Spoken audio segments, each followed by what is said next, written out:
Pick the Nintendo Shack and pray. Frederick from Fire Emblem Awakening says, yo.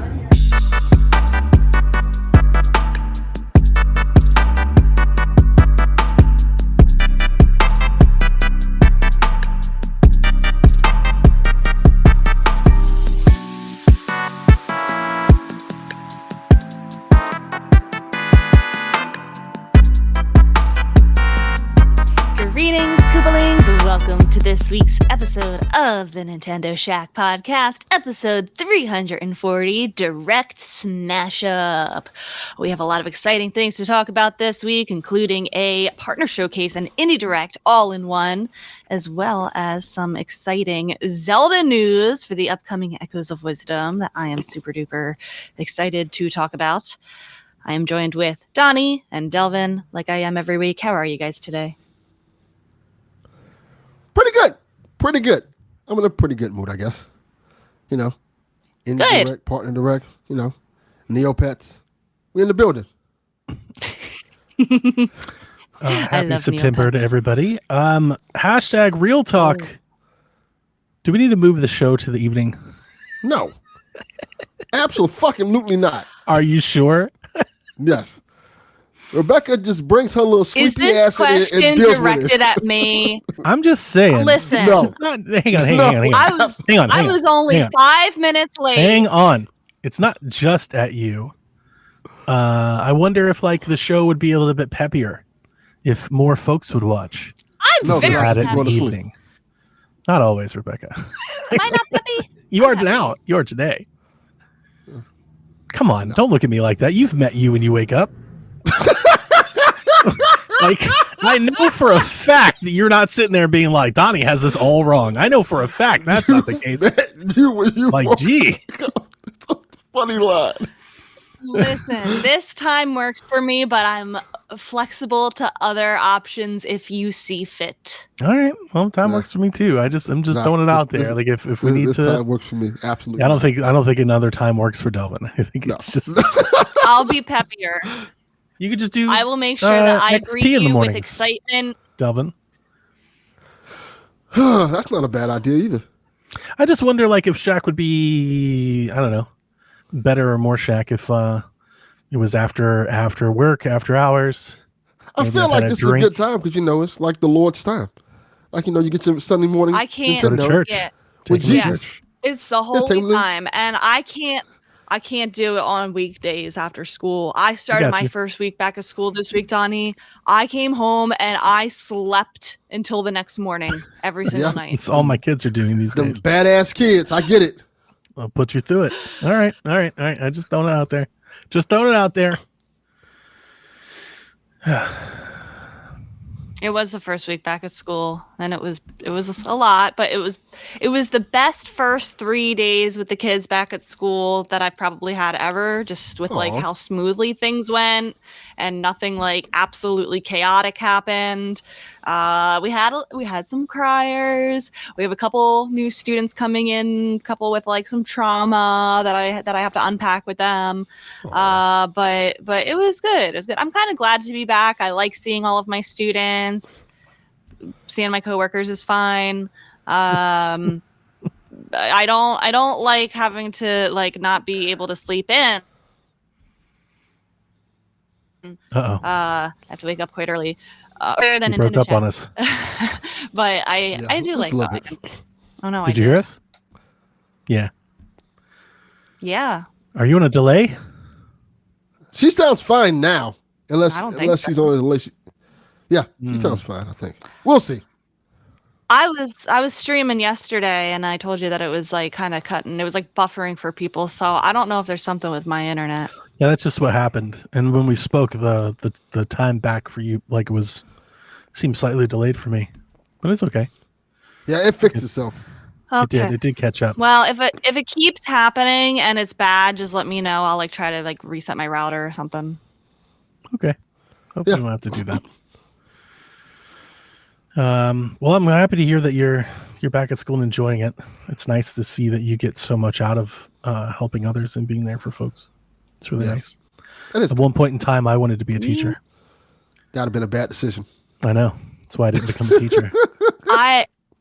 I could not be a teacher, Donnie. I'm a counselor, and that's a much different job. Sure. In some ways harder, but in some Helping ways students, I guess, much easier. Yeah. Yeah, I wanted to, when I was younger, that's what I wanted to do for a long time. So like I graduated high school. I was like, this probably isn't the best decision. Yeah. I think students would have liked you a lot, though. That they definitely would have. I don't think the teachers would have. They'd have hated Donnie. Yeah. They would have absolutely hated Donnie. Well, anybody want to talk about video games? Nah, not really. I've been playing a game this week. I've been playing Star Wars Outlaw. Amazing. Yeah, I'm playing Star Wars Outlaws, and I'm like, why is this game not on Switch? Because it couldn't run on Switch. I beg to differ. This game looks like something that could run on Switch. Like, there isn't one instance of a Snowdrop developed game on Switch. They need to like this. This is a Switch ass playing. Maybe they made one of the older Assassin's Creeds with that. I don't know. I feel like this is something that maybe Switch 2. But yeah. Oh, for sure. Yeah. Maybe Switch 2, but yeah, I'm playing this. I'm like, oh, this would be cool on Switch to be playing this game. It's kind of like I'm enjoying myself. It starts off hang on. Slow. I was completely wrong. Completely wrong. They made Mario Rabbids in the Snowdrop engine. Oh, that's a great game. Yeah. So there are Snowdrop engine games on Switch. I think I'm seeing here South Park, The Fractured Butthole is also Snowdrop. So yeah, two excellent games. I love. I was thinking when I think Snowdrop, I think Avatar, and I want to say like The Division. I think is what that engine was built for. So I was thinking of like The Division. Well, let me ask you a question because I haven't checked in a while. Does Switch still do the thing where they have like just make like the stream only games? Yeah, they still have cloud games. Nobody buys them. They're like, I'm trying to figure out, are they making any new ones? Like, hey, this is for cloud now? Because I haven't heard one in a while. Yeah, I haven't either.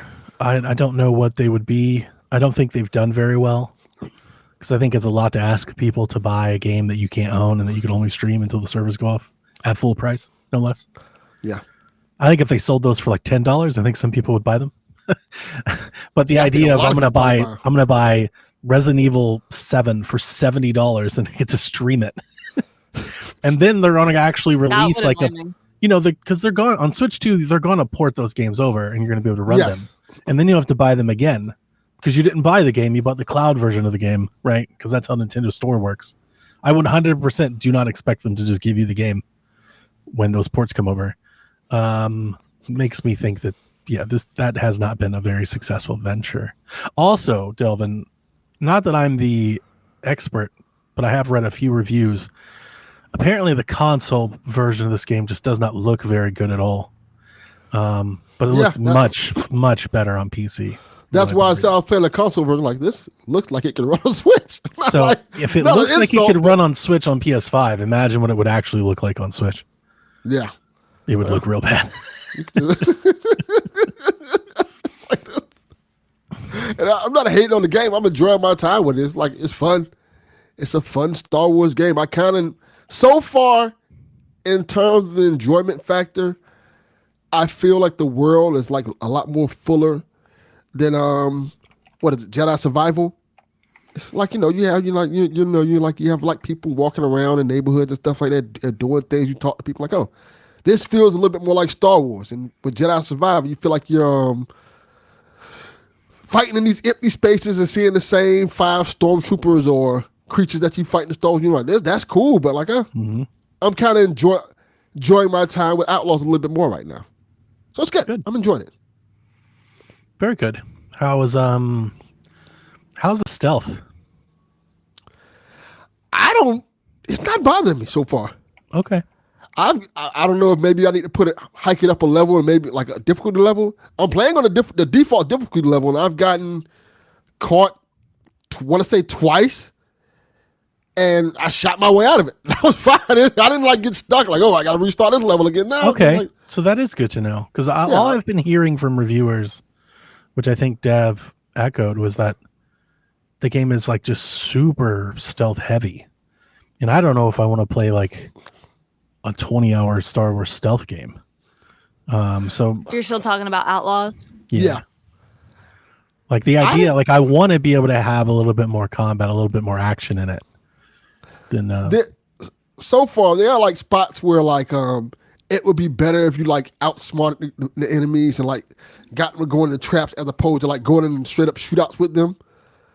But even in those sections, I'm like, fuck this, I'm just gonna shoot out with them, and I survived it. It wasn't like it made it a little more difficult, but it wasn't like I'm gonna have to replay this section again. So I don't know if it's maybe I'm just playing it at a level they wasn't playing it at. Maybe if I hike up the difficulty, it'd be a little bit harder. But I'm playing at the default difficulty. Okay. And I didn't find them hard at all. And like, okay, I fucked up. They saw me. Let me go kill them. And I've done it. That's intriguing, for sure. Yeah. Do you still playing? What was that game? Dustborn? Yeah, you still playing that? Yeah, I'm playing both. I played both of them yesterday. I'm enjoying both of them a lot. Dustborn's really good. That game finally came across my radar in a way that like wasn't you. Apparently, they're getting like lots of, I guess, hate and stuff. Yeah, I saw that they issued some sort of statement, and that started to make like news blogs, and so I started to see it. It is a very how do I say this? It's a very inclusive game, very much so, in a good way. Yeah, it's just so the hate is from people that it's just Twitter bullshit. Yeah, but yeah, I saw it. And it just made me think. I was like, how is it that this game was made, apparently marketed and released, and the first time that I saw it was them being like, we hate these people that like hate our game. Like, wow. And the funny thing about it is, I feel like the hate that Outlaws gets for being inclusive probably should be what Dustborn gets, because Outlaws is not that at all. It's just a Star Wars game, and people are like making it seem like, oh, they're making this statement. Like, no, it's just a Star Wars game with an interesting I haven't character. seen any of that with Star Wars. I've seen that. I've seen some. Wow. I'm not even going to send you the shit. Well, I mean, I think there, to a certain extent, everything gets that if it has like a couple checkboxes, right? Yeah. You know? It has a woman character, or if it has person of color. Exactly. Yeah, that's pretty shitty. And Outlaws has both, so people are like, oh, well, like, I wouldn't say like I definitely don't condone it by any means, but like, but Dustborn, based on what you told me in the screenshots I've seen, I get it. It looks like it leans into like that French perspective. That's the whole point of the game, right? So for them to get that probably makes me think mission accomplished. They're challenging perspectives is probably what they wanted to do. Yeah, right? And I love it. It's great. With Star Wars, it's like, dude, it's just a woman. Like, get over your fucking self. Like, it's not that big of a deal. Like, it's not some gigantic play or gigantic statement on the world. Like, it's literally a woman. It's pandering, Donnie. Women exist in Star Wars. I'm not sure if you knew this, but like they actually belong there. Some of the coolest characters are actually women. Yeah, you're right. Pandering, fucking shills. Oh, what is the state of gaming coming to anymore? Does Fortnite get this every time they add like a woman character to the battle pass or something? Like, does that happen because too? people want to fuck the women characters in Fortnite. I've seen the people. People are weird. Jesus. People are really weird. Goodness. All right. Well, you're enjoying Star Wars. That's good. Big game. It's great. First big That's game what of the I'm year. enjoying. Star Wars is good. I feel like this week, these couple of weeks are the games that I want to play. That I forgot they were coming out. The casting of Frank Stone is coming out. Like, okay. Yeah, and she played a demo? I have not yet. Be interested to hear what you think. And I got to play that Funko demo. I expect you would like it. I just want to know if you think I would like it. That's all. It comes out, Tuesday? Yeah. Fuck, why could it be Monday? What's it Monday? This is why I didn't play Outlaws, because I just have too many things that are coming. I knew that if I bought Outlaws, I would play it for 5 to 8 hours, and then 7 other games would come out, and I would never play it again. Mm-hmm. So I'm just waiting. So just wait. I'm showing restraint. Just something that's normally not something I've done. I'm showing restraint, and I'm playing the games that I want to play first. Yeah, I agree. I think you should just wait on Star Wars. I'm enjoying myself with it, but it's been one of those times where I haven't really been able to play much this year. So I'm like, all right, this is kind of bringing me in. So I'm enjoying it. And like Haley said, Astro's on Friday, which is a Nintendo ass game too. I start Astro and then I get Space Marine and it just all starts to go. Yeah. So I don't know how I'm gonna. A lot of horror games coming out this year. I'm gonna have to juggle Astro and Space Marine. Crazy 2 games like Animal Crossing and Doom all over again. Yeah. So that'll be fun. I'm getting Astro.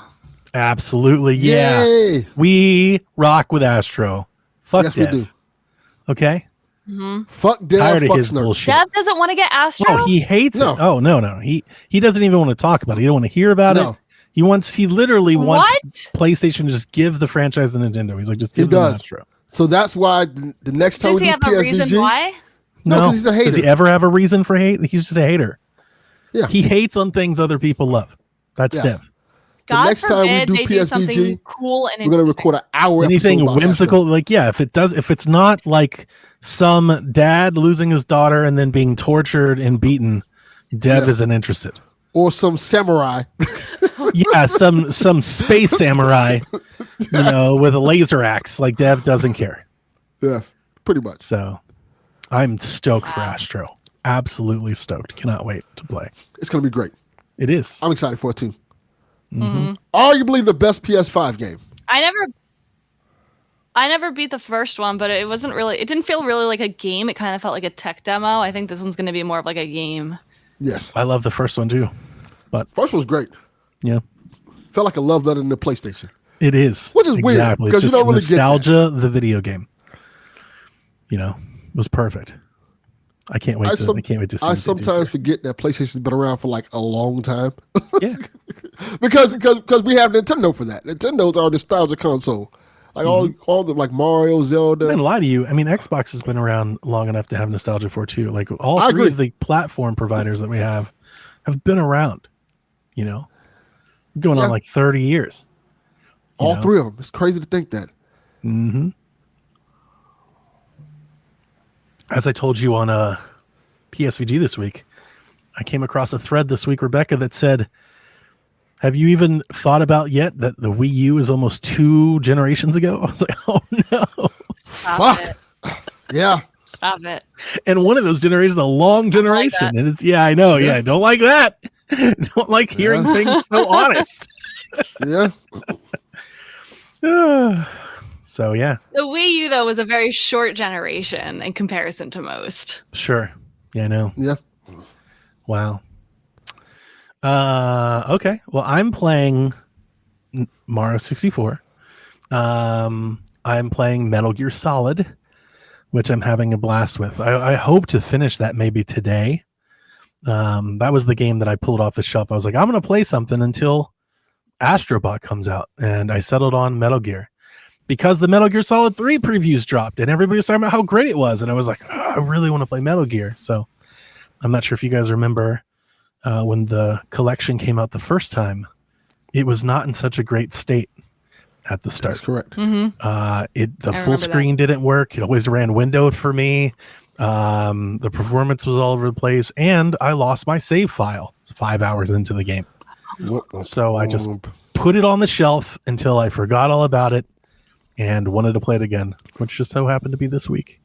And I've been playing Metal Gear all week, and it's perfect. I love that game. It's better now.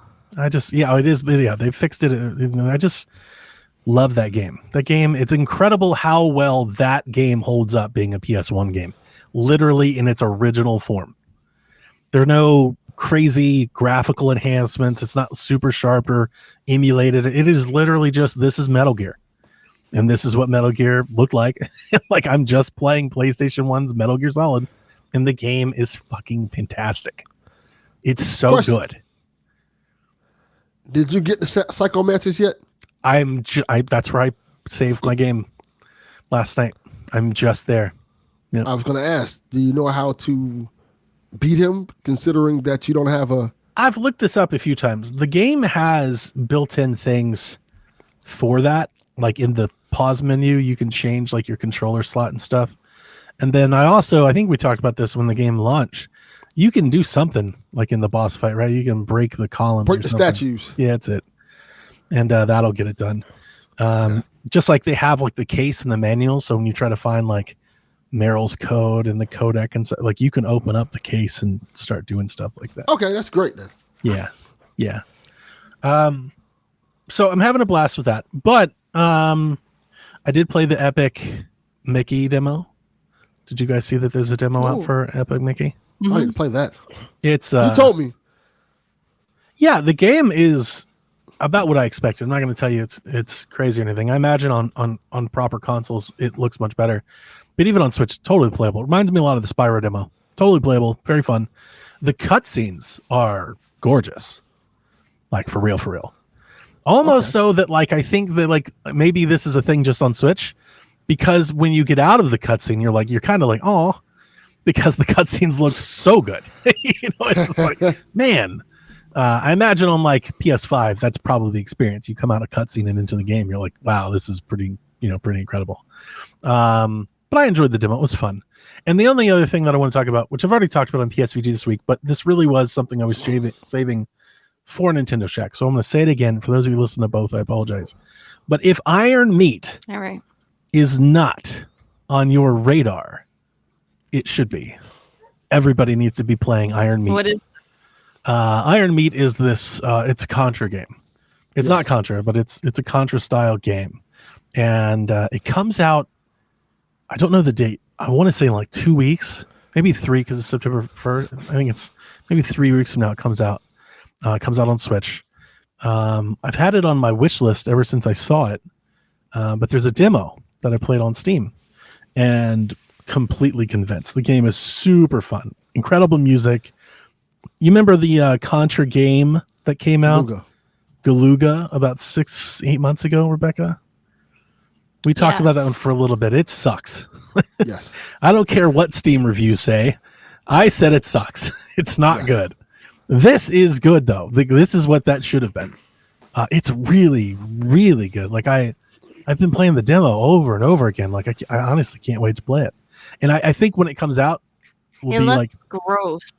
Oh yeah, in the best ways. Yeah, it absolutely is gross. Yeah, it's super bloody, gory, veiny, like all that jazz. And I think when it comes out, it'll be near Zelda, so I won't even be able to play it then either. But when I can play it, I'm gonna love the shit out of this game. It's like Contra, but if it was Doom, and it has that's me up your alley. It has me so excited. It's very good. I enjoyed it a lot, and I just want to shout it out there for anybody that have no idea what it is, have never heard about it. If it's up your alley too, like go give it a look. Give it the demo try. Iron Meat. I'm liking it a lot. All right. You play anything? You play anything, Rebecca? Besides Neopets? No. I was very occupied this week with getting back into work. I feel like I need to carve out gaming time with my work schedule, so I have more time than just the weekends. Sure. This year's gonna be busier than normal because we're moving schools halfway through the school year, and so that's a whole big thing that I won't get into. But I don't know how people do it. I'm so tired when I get home. Didn't you say you streamed all day yesterday? Well, I like in only the 5 evening. hours. Yeah, so I was playing games. I was doing my Super Nintendo wheel. I played the wheel landed on Top Gear. Nice. It's a race game. I love Top Gear.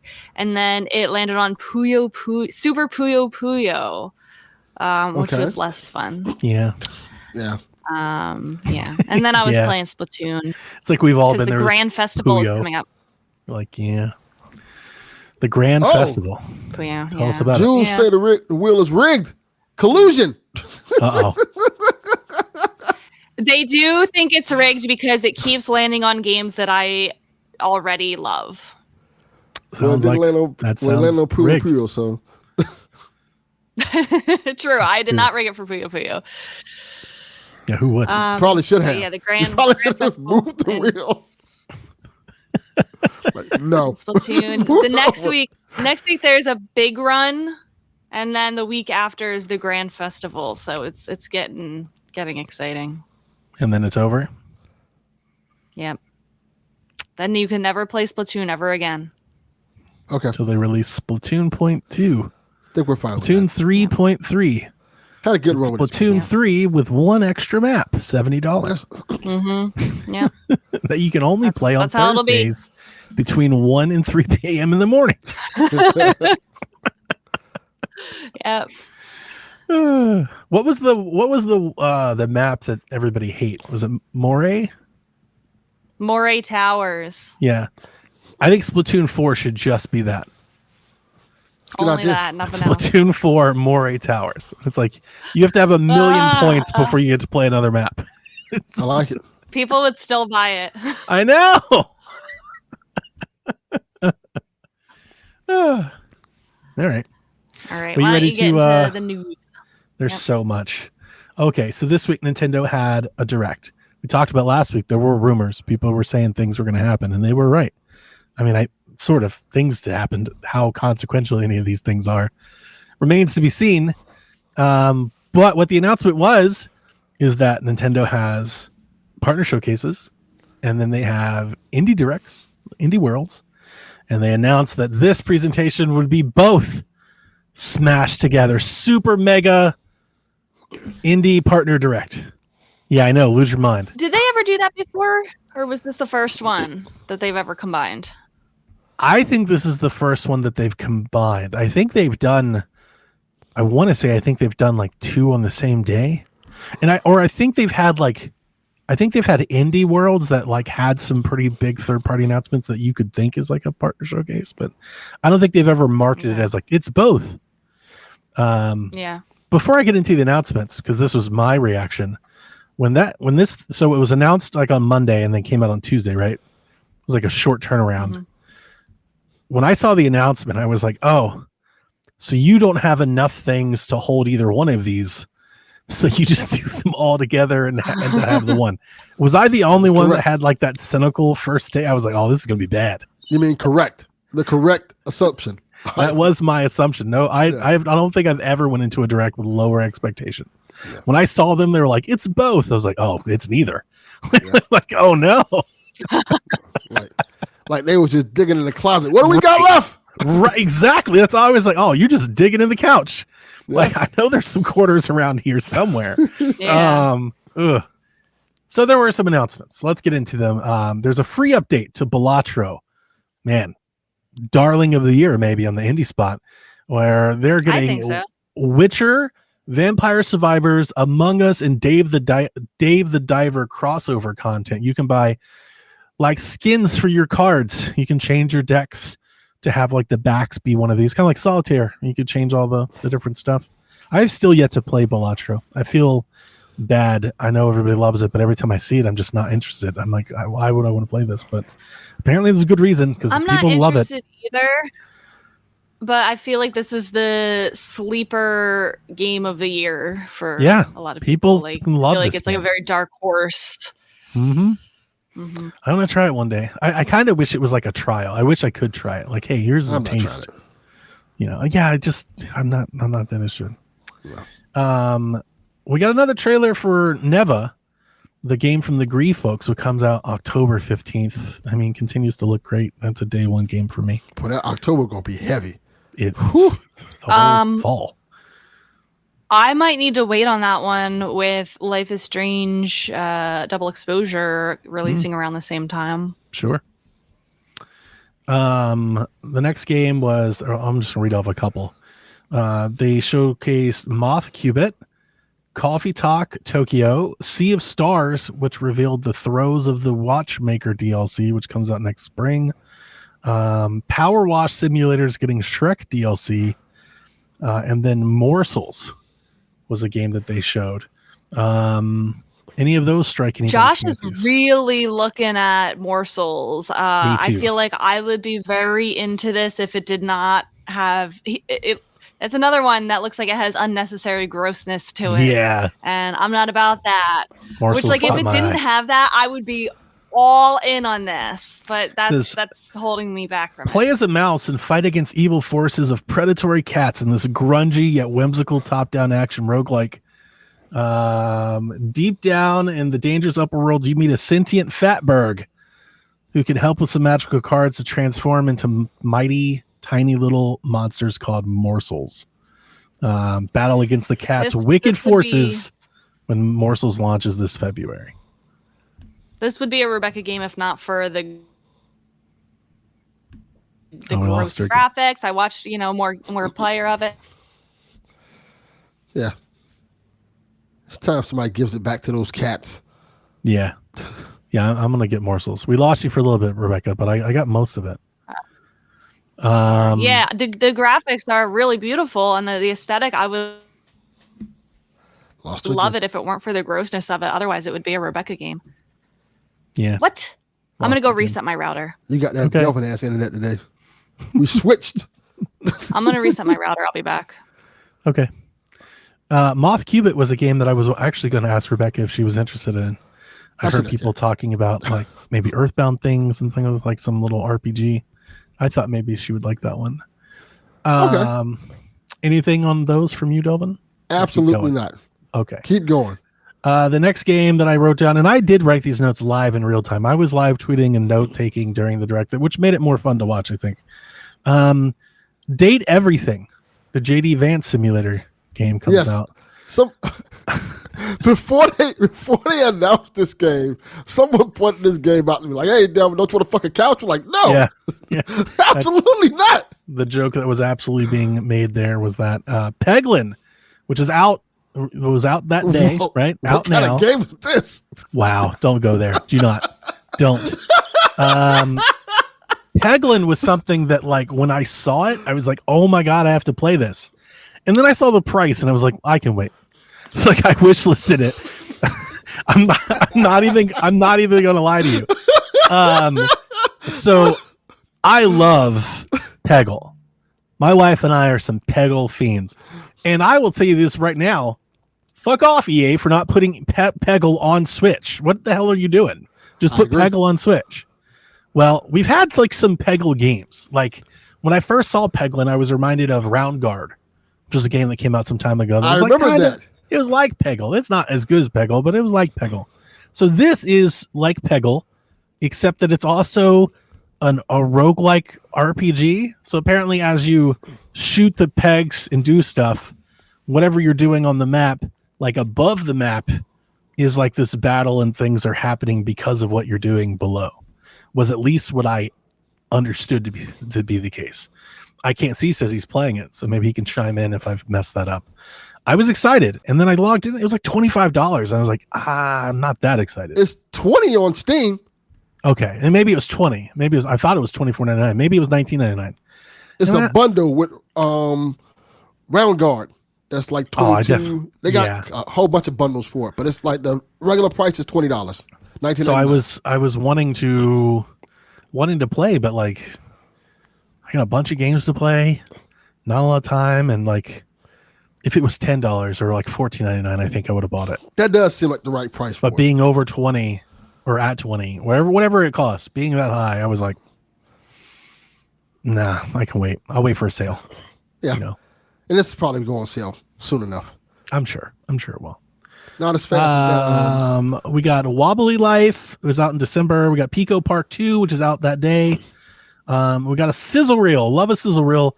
And this is a reel I caught Shovel Knight Deluxe, which comes out in 2025. Europa, which is out October 11th. That one is on my radar. I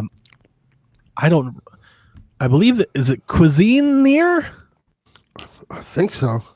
Cuisinier? It was like kind of like this cooking. I don't know how to say that. On Your Tail is out in November. Metal Slug Tactics comes out this fall, and they plug the Plucky Squire, which once again comes out in a few weeks.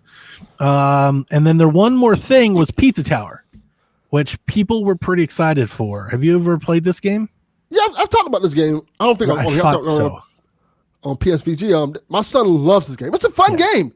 It is a platformer when you're a pizza man. You're running around. It's kind of like it's fun. It reminds me of shit. I shouldn't say that game because that game stunk.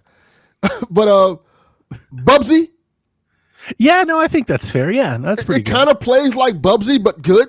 I was just going to say it has that 90s cartoon, like Nickelodeon aesthetic, right? It's like very like Ren and Stimpy or like Teenage Mutant Ninja Turtles. Everything's gooey and cheesy and, it's really good. It's a really good game. Yeah, people Highly are excited recommend it. about that one. I put it on the wish list. I'll play it one day. So that was the like the indie part of the show, to which they then transitioned directly into the partner showcase, which kicked off with Tetris Forever. Tetris Forever is a collection of Tetris games, which I wanted to see if I could pull up. Here we go. Step into a virtual Tetris museum and celebrate the 40th anniversary of a video game legend. Tetris Forever brings classic titles from the franchise's long and distinguished history, including the original 1988 Famicom version of Tetris, Tetris 2, Tetris Battle Gaiden, and more. But that's not all. There's also a brand new Tetris experience called Tetris Time Warp, where you'll jump between gameplay styles from across the series. The collection also features an all-new documentary video, digital artifacts, and an interactive timeline. Tetris Forever is coming to Switch in 2024, plus the NES version of Tetris is coming to Nintendo Switch Online later this winter. I kind of want to watch the documentary. I bet you did. Yeah, this is the Atari. This is the Atari 50 people doing their Atari thing on Tetris. I thought this one would get you. Yeah, I kind of dig it. I like Tetris. I'm not a crazy Tetris fan. You know, my first Tetris game was the Game Boy one.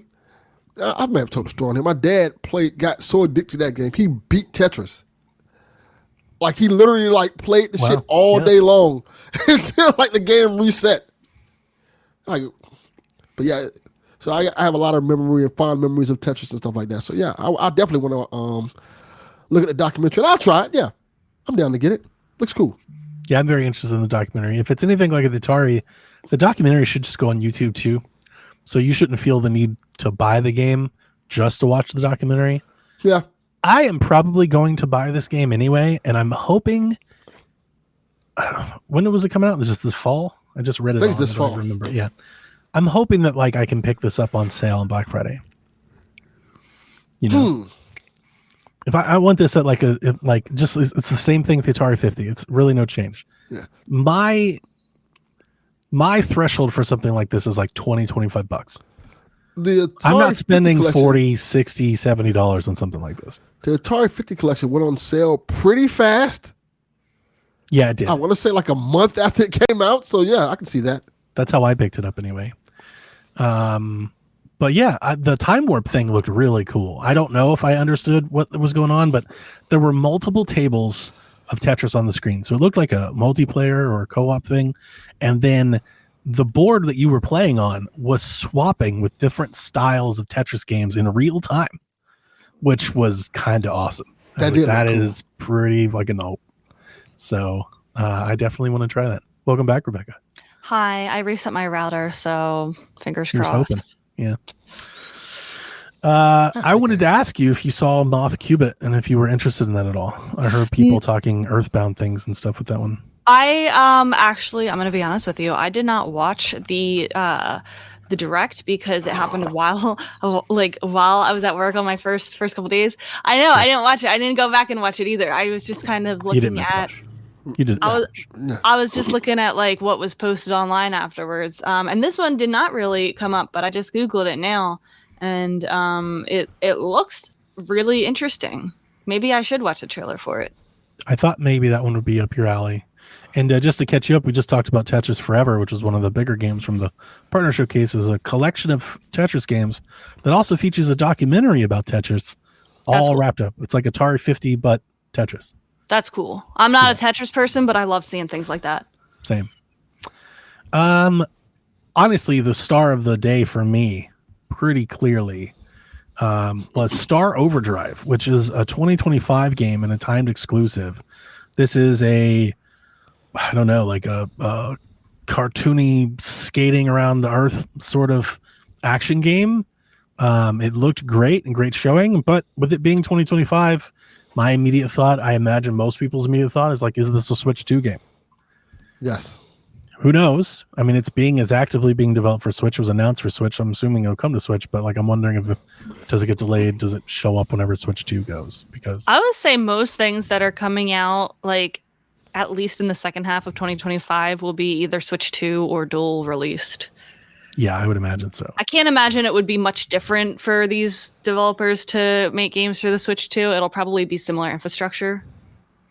The game looked really, really cool. It did. It just had that look, and you would imagine if they even delayed it for the second system, that the second system with more power could show that game off in a maybe a bigger way. But it says Star Overdrive, solve puzzles, fight formidable enemies, and wield powers of the Keytar in this intergalactic adventure. Star Overdrive puts you in control of the hypersonic hoverboard on a distant alien planet as you explore alien biomes in a 3D open world, third-person action adventure. Yeah. Who wouldn't want to save the world with a Keytar? Goddamn right. Goat Sim 3, which we knew about, was out today, digitally. You could buy it right then and there if you wanted to play it, but physical comes out in November. Can I say something? No. Absolutely not. I thought this was out already. I feel like they've been talking about it for a long time. They have. What it is. They have, true. Legends of Heroes, Trails in the Sky comes out 2025. I don't know anything about the Legends of Heroes series, but that trailer looked great. I am not going to lie. I was like, they get me every now and again. These RPGs, they get me. It looked really good. I feel like there's a new Legends of Heroes game that comes out every week. Yeah. Here we go. Here's another one. Like, yeah, how you keep making these games? What is going on when you make them so fast? Yeah. But yeah, people like them. I thought that one looked pretty good. Let's see here. Stalker Legends of the Zone trilogy is out now. Or wait a minute, is that now or November? I think November. Where is that? Yeah, this November. So you can play Stalker trilogy on Switch 2, which is amazing that game has come to everything. Worms Armageddon, which leaked ahead of time on September 26th. That's a really good one. There's a Patrick Star game coming out October 4th. I think that'll be popular. Yeah. Let me read you this one. Patrick Star takes the lead in his very own game, an open world playground that puts all of Bikini Bottom at your disposal. The Patrick Star game lets you hunt for buried treasure, release rage in Mr. Puff's rage room, and get pulled into quests and challenges by Sandy Cheeks, Mr. Krabs, and SpongeBob himself. Game comes out October 4th. Pre-orders start today. Long as they nail the fun of this. Yeah, I've never played any SpongeBob games. I think I did as a kid over at my friend's house. Like, this looks like something that I would have loved as a kid. Like, maybe I'll play this if it's on sale. They're fun platformers. Yeah. They're not hard. They're just fun platformers that you can kind of just kill time with. I like them. The trailer looked a lot better than the majority of like the licensed Star SpongeBob games weekend. This looks better than those. Looks like they put a little bit more effort in it. Yeah, it does. It looks a little bit more like the cartoon show, which I'm like, oh, that's a little more pretty production. Cool. Yeah. Fitness Boxing 3 comes out in December. The Capcom Fighting Collection 2 comes out in 2025, featuring Capcom versus SNK, SNK 2, Project Justice, Capcom Fighting Evolution, Street Fighter Alpha 3, Plasma Sword, but maybe most importantly, Power Stone and Power Stone 2, which are beloved Dreamcast games. Yeah, this is the Capcom B tier. Yeah, and people love. I like it though. They're great games, but these are the ones like, all right. And Power Stone hasn't been out in forever. Oh yeah, Power Stone's amazing. Yeah, I love it. Super fun.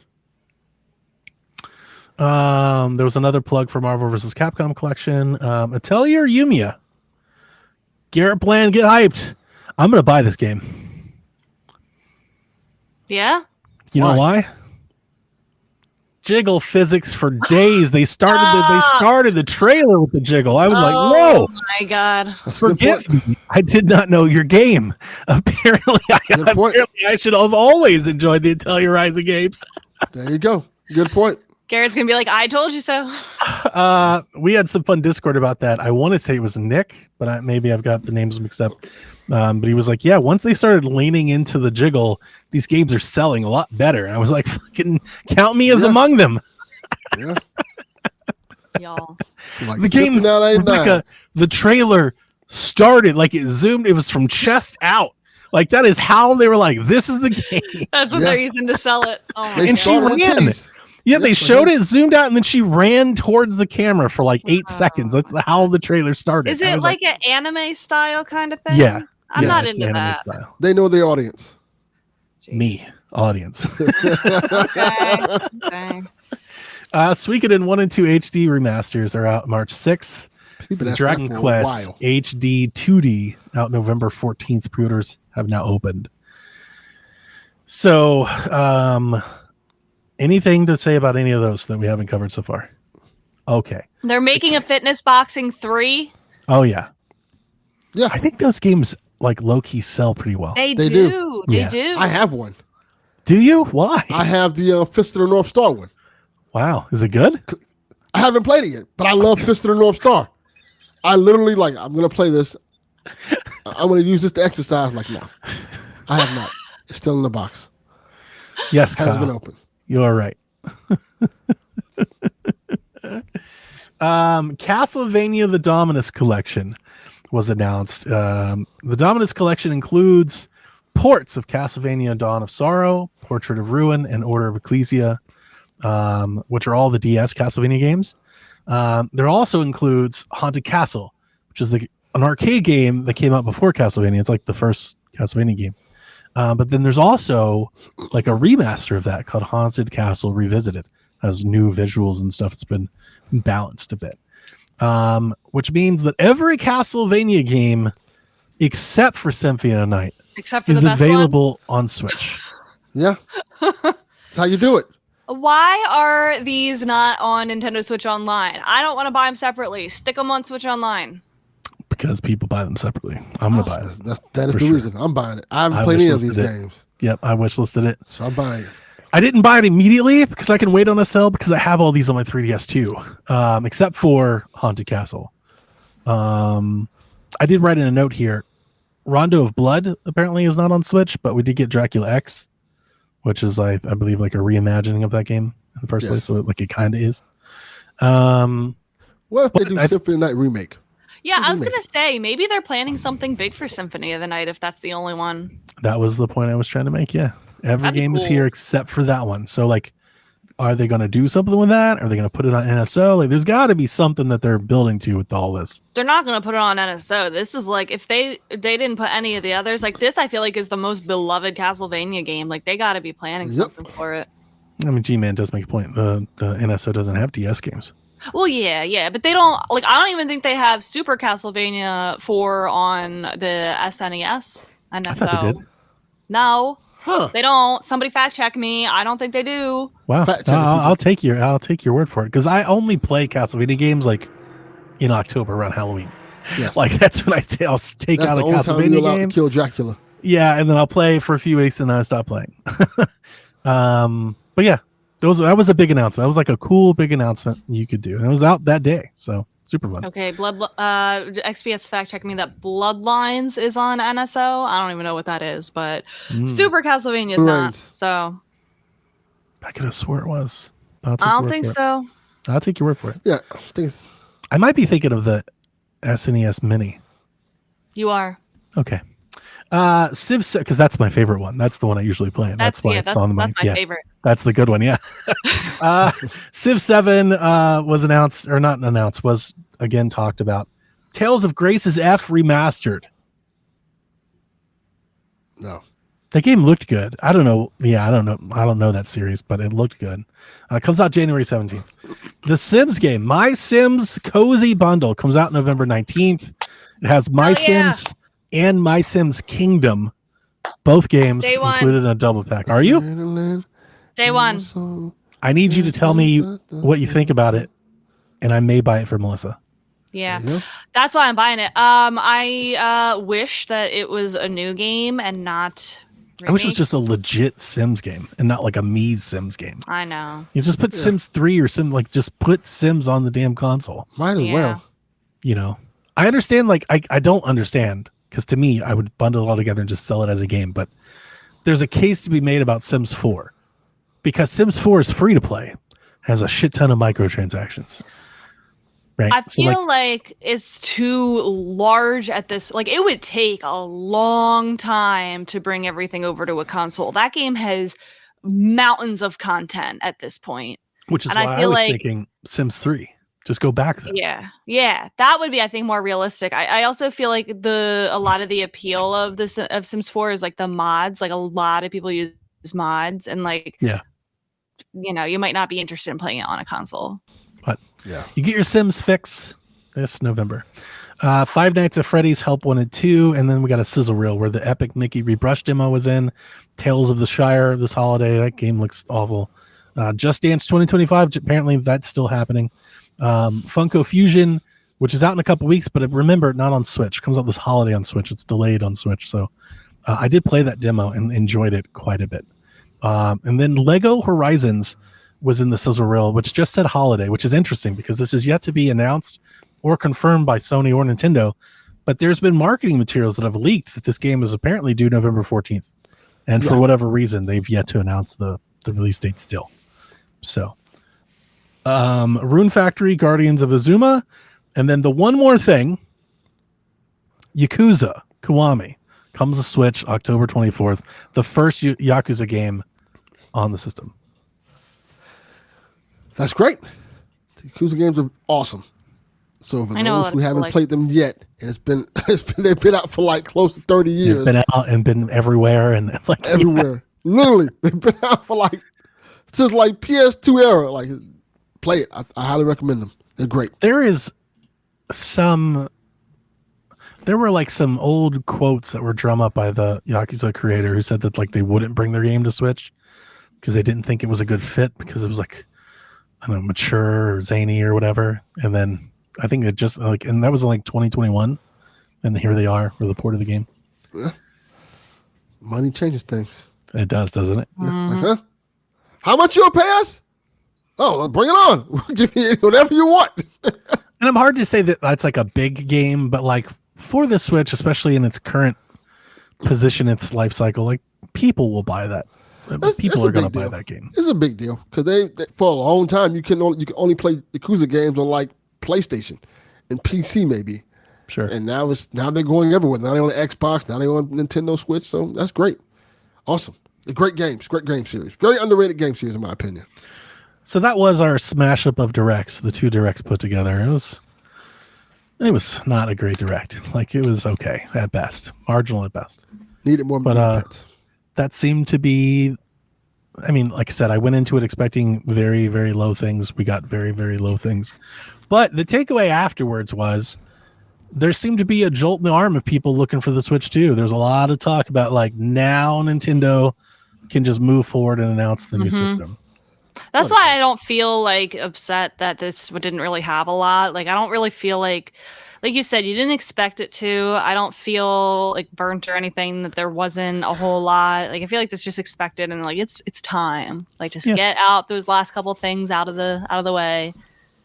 It's time. So do you feel like they are getting this out of the way and maybe, prepping the launch pad there for the next Oh thing? yeah. Yeah, I think it makes sense. So where are you thinking now? When do you think they'll do this? I still think it'll be the earliest it'll be is December. I think January is looking more likely. That is, you hold true to this. After watching that, I just had like the hunch. I was like, they're going to do this before Halloween. You think?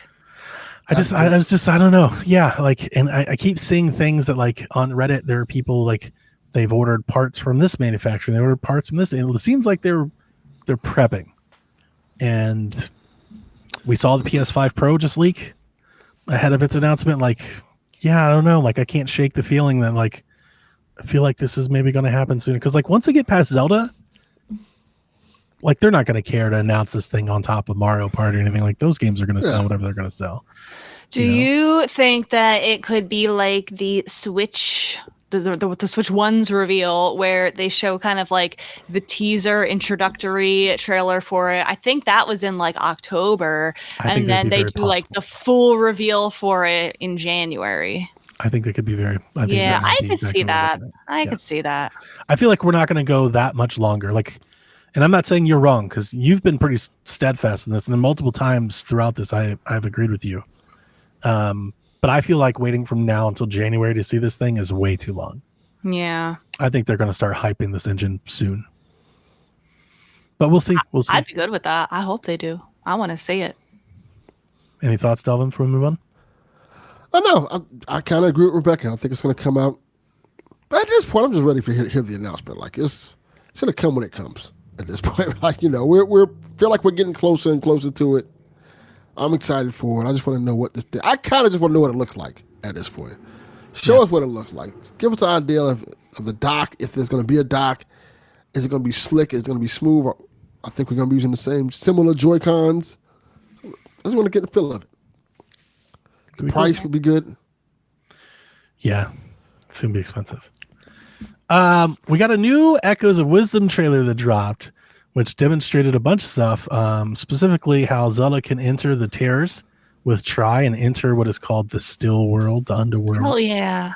The Still World is where everything that the rifts in the world are swallowing exists in the Still World, and they like just float around, like just in space. So you'll see like people and cows and trees. So cool. It really does. It looks so cool. It does. In the Still World, you'll find like platforming challenges that will like you'll have to demonstrate how to use your echoes to complete, as well as dungeons, traditional dungeons. Wait, before we get to the dungeons, I love how in the Still World, like some of the chunks of land are like on their side or upside down, and there it might be upside down. There's like a tree coming out, and like you can like jump on the side of the tree to get up, or like there will be enemies like sand enemies on the wall because like to them that's the ground. It just looks so cool. I'm so psyched about that. I'm not like so into the platforming aspect of it. It's very Mario. Yeah. It also kind of reminded me a little bit of Captain Toad, which pains me to say. But I feel like why? I love that game. It was a fine game. It was fine. Oh no. It also reminds me of the depths, like just how like eerie it is. Like we had Kyle or Kaiju. I think Kaiju was talking about Twilight. He was like, "Is this like the Twilight realm?" Yeah. It was funny. The ethereal dimension thing literally just snapped me right into Astral Chain, because Astral Chain has a whole other dimension where you go in there and there are objects floating around that you jump around and jump on. So I was thinking that like in a 2D space, and then you start seeing, especially like the side scrolling parts, and I was like, "Oh, this is just like very Mario." And you see the Captain Tower. I was like, "There's a lot of like." There's like some shared Mario DNA here, which I thought was pretty cool. Especially when you start seeing like platforming gimmicks that we've seen in Mario games, like with the light and the shadows and jumping. I was like, oh, this is pretty cool. I was very interested. And then they showed traditional dungeons with traditional boss battles. Let's go. Figure out different ways to fight the boss. There was also a highlight for Zelda's sword fighter form, where when Zelda finds a sword, she can enter her sword fighting form, and you have a limited time window where you can actually just go around and hack and slash at folks. You only can hold this form for as much time as you have in your energy gauge, and then you lose the form and you have to wait for it to refill. I saw a lot of people were mad about that. They're like, oh yes, they're adding a sword. We can use traditional sword. And then they're like, no, it's so limited. Like, what's even the point? But like, I feel like it has to be limited or else you're never going to use the other things. Exactly. You'll just stop doing everything else. But I feel like it's also a chance to like, to use it strategically. Like, I feel like I'm going to save it and use it, for boss battles and things like that, where like I might get panicked and like overwhelmed really fast. Save it for those kind of situations. And it looks like you're going to be able to upgrade it. Like it says level 1 next to it in the trailer. There's probably those little, not badges. What are they? You can go and upgrade your things. You'll probably be able to upgrade it so that it lasts longer. And probably you can probably get it to be pretty good. I want to have like 3 or 4 or 5 echoes fighting, and then hit my sword worm and just have 6 of us just stomping the shit out of somebody. You'll be able to do that. Yeah. And then it says the energy you can collect in the Still World, and it looks like it's going to be pretty like plentiful in the Still World. I'm interested in the Still World. Like, is that kind of from the snippets that we saw in the trailer? We saw like a little Captain Toad thing. We saw the platform. We saw the dungeon. So is it like kind of like shrines? Like there'll just be bits and pieces of this Still World that you can enter like throughout the map, and like some of them will be challenges, some of them will be that, and then some of them are like grander adventures. Maybe. Or will it so. be an actual world that you can go and just walk around like an underworld? You just spend all your time down there as much as you want. Or is it like you enter this rift, do its thing, and pop out, find another I think it's rift? like that. That's what I was thinking. But yeah, pretty cool. We also saw Dompe, and instead of the Gravedigger, he's an engineer here, and he can create automatons, which you can use in battles. You can deploy like little robots and stuff to help you fight. They showcased a bunch of characters. It was like a little sizzle reel. We saw Lionels in the world, if you didn't spot those. And then there was also what I believe to be, and I've seen this debated, Dark Link. Saw people thinking it was actually Link. I don't know if it's it was a very short tease at the end, and I think it was meant to be vague. Whether it's Link's body just being corrupted to fight against us, or like I think it might just be like a clone of him, like an echo. Like maybe Ganon has a similar wand that we have, and maybe he made like a clone of Link or something.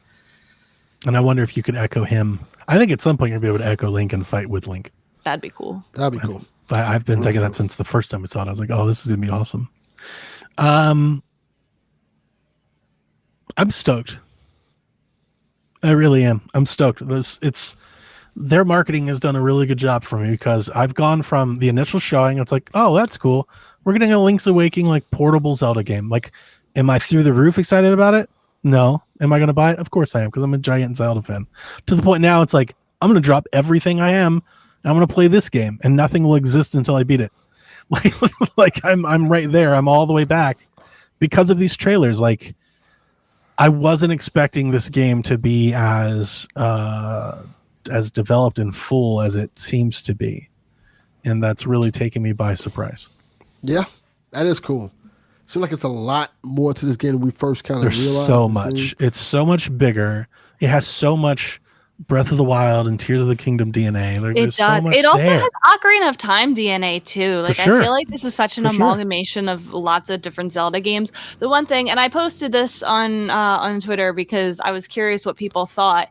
They show the D-pad during the gameplay, and for the first two trailers, the only thing that they showed on the D-pad was the tri-wand. Is that what it's called? The tri-rod?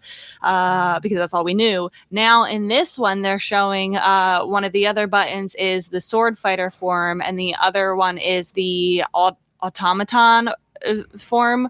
So we have 3 of the D-pad buttons mapped, but we don't have the bottom one mapped. What do we think could be on that button that they haven't shown us? I wonder if that is that like a shortcut for inventory, or are those like there are 4 abilities and you unlock and that's it? It seems like it's abilities, because there's nothing mapped to it right now that they've shown us. I feel like there would be an icon if it were inventory. I don't know. I mean, literally, it could be anything to pull around from Ryan. I saw some interesting answers when I asked people. People were saying amiibo. Yeah. I was going to say a hook shot. Maybe. Musical instrument. That'd be great. Yeah, that would be. A bow, like a bow of light that maybe you get later in the game. Oh yeah, no, that would probably be my answer. Cool. Mm-hmm. We have to get her bow. We cannot go this whole game and not being able to kick ass with a bow. Mm-hmm. But that shouldn't be, and I would be upset if that was like somewhat limited. Like, you should just get her bow and just be able to kick ass with the bow, because it's her bow. Yeah, I feel like that is very like iconic of. Yeah, and I would imagine it's the last thing you get. Because otherwise, you would just go around shooting everybody. Yeah. We Like maybe for Ganon's castle or something. Yeah. Other people suggested a photo mode, like a hint, talk to try hint system. Yeah. There's some good ideas. The whistle for your horse, but we saw that they have the carrots that you can call your horse, so probably not that. People came up with lots of good stuff. Cool. So, I didn't even catch that. Yeah. Let's see. Quickly. So Emio released. Metacritic is at 77. If anybody wanted to jump on that. Pauline is a playable character in Mario Party Jamboree. This whole trailer. There's 22 playable characters in Mario Party Jamboree, the most for the franchise to this point. Clock Tower Rewind comes out on Halloween. There's a demo at Tokyo Game Show. And I think at PAX too. Nintendo could no longer repair new 3DS models in Japan because they've run out of parts. And then Nintendo showed off a new Zelda timeline and Nintendo Live Sydney. Notable in this timeline is how they completely separated Breath of the Wild and Tears of the Kingdom from the entire timeline Hyrule Historia thing that they've done before. So they were just like off to the side. So either a reboot of another universe or a split or whatever, but don't even try to put them into the others because they're not. Good.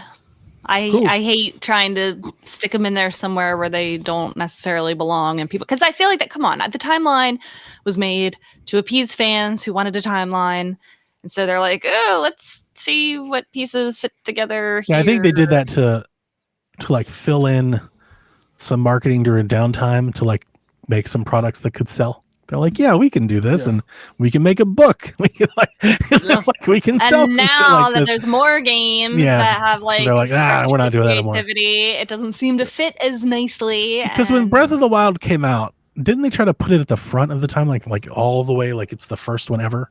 But it can't be the first one ever because Skyward Sword exists. So and I think that's why they've done that. So, yeah, that's it. That's the news. Very excited for Clock Tower. Yeah, it's gonna be dope.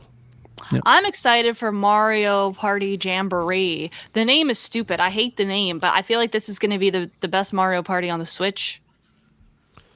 Even over the collection. That one's really It already good. seems like it has way more content than Superstars.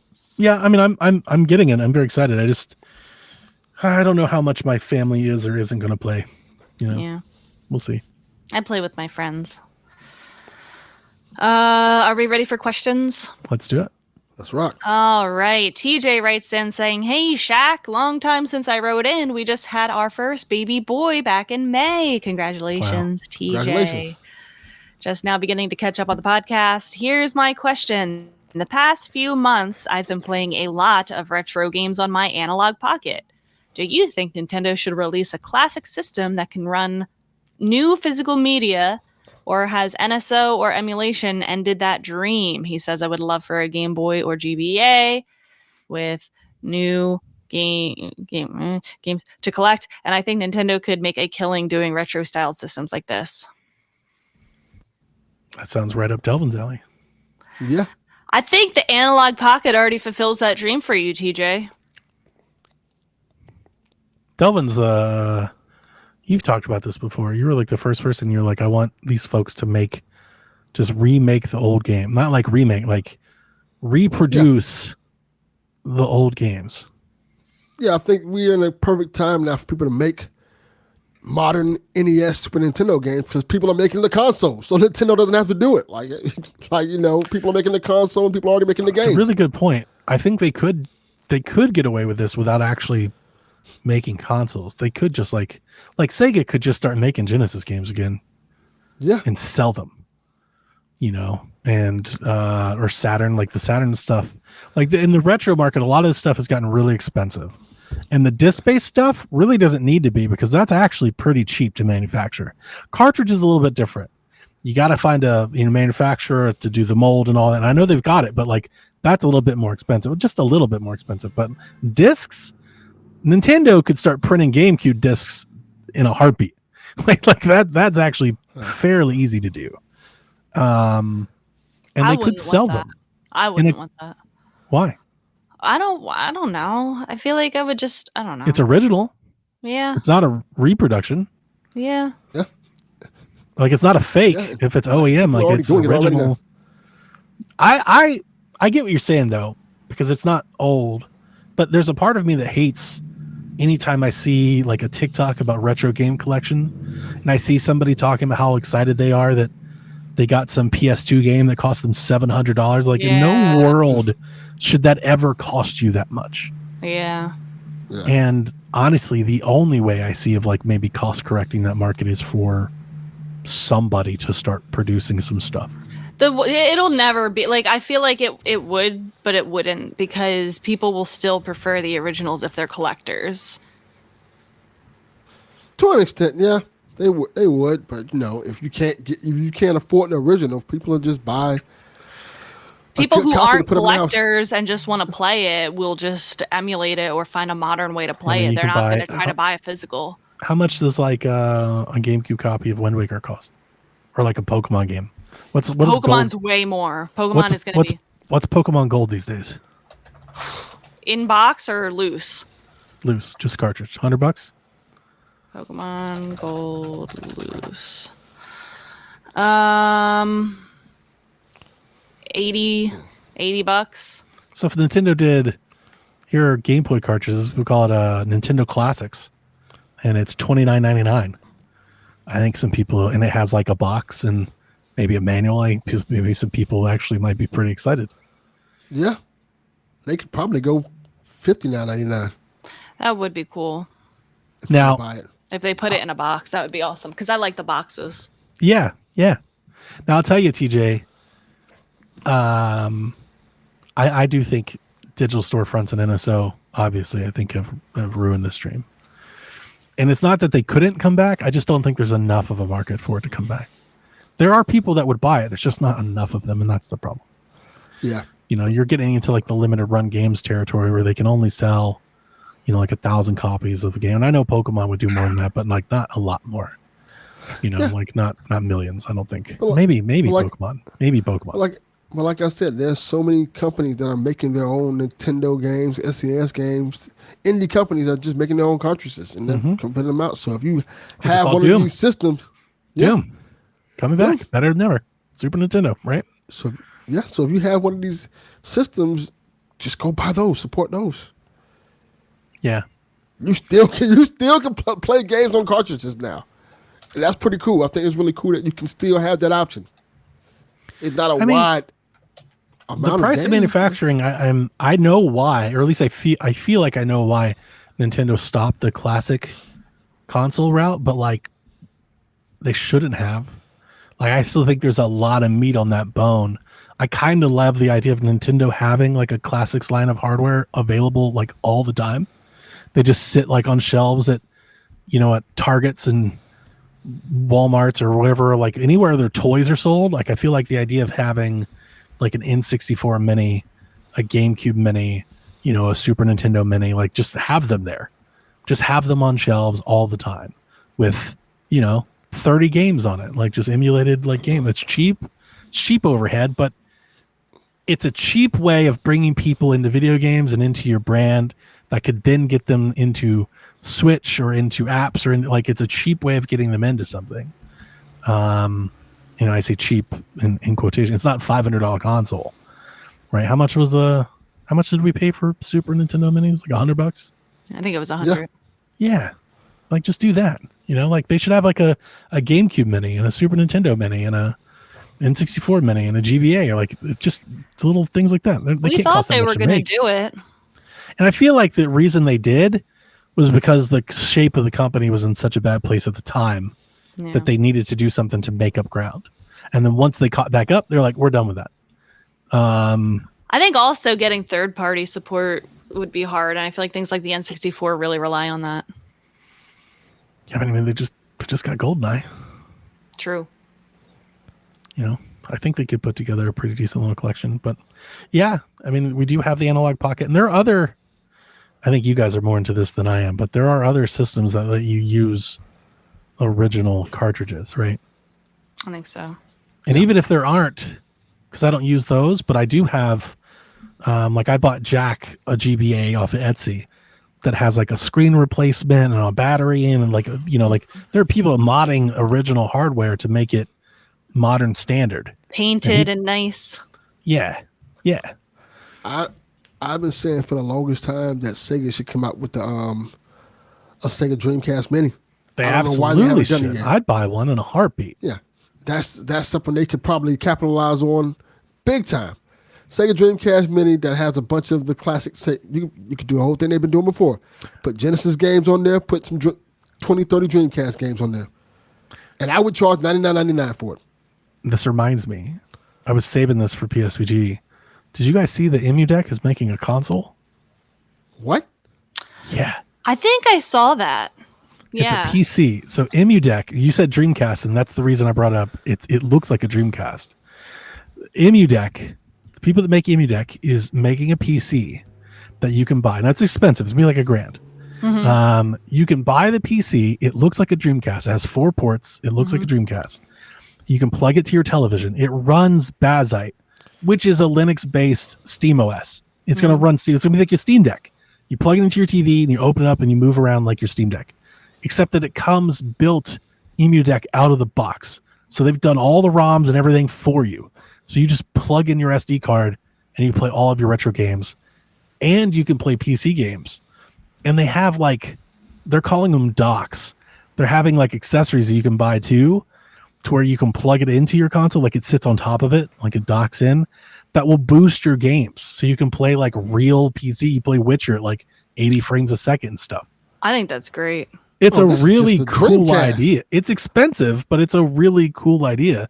And I think if one of the publishers can get on that idea, like a platform, but if Steam can do that, oh boy, watch out. Because I think there's meat on that idea. There's room to grow there. I'm surprised there isn't an easier way to do that with the Steam Deck, to be honest. Yeah. I feel like that's the one thing that's missing. I had a Steam machine. Not sure if you remember those at all. But years ago, Steam tried to do this. Yeah. What they did with the Steam Deck with Steam machines. I bought one. And it does seem like now with the Steam Deck and where they are, now's the time to do it. That was a little early for its time, I think. It was, yeah. It was a little ahead of its time. And the OS and everything wasn't there yet. But now it is. And it's pretty cool to see somebody at least see if the idea is worth. I'm not going to get it, but.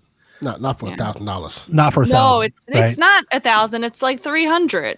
Well, that's there's a very, very low level. I think it's $400 or $500. And then the decent level machine is $799, and then if you want the dock, it's $1,000, and it kind of goes up from there. I didn't see that price. The one that I would want would be it'd be $1,000.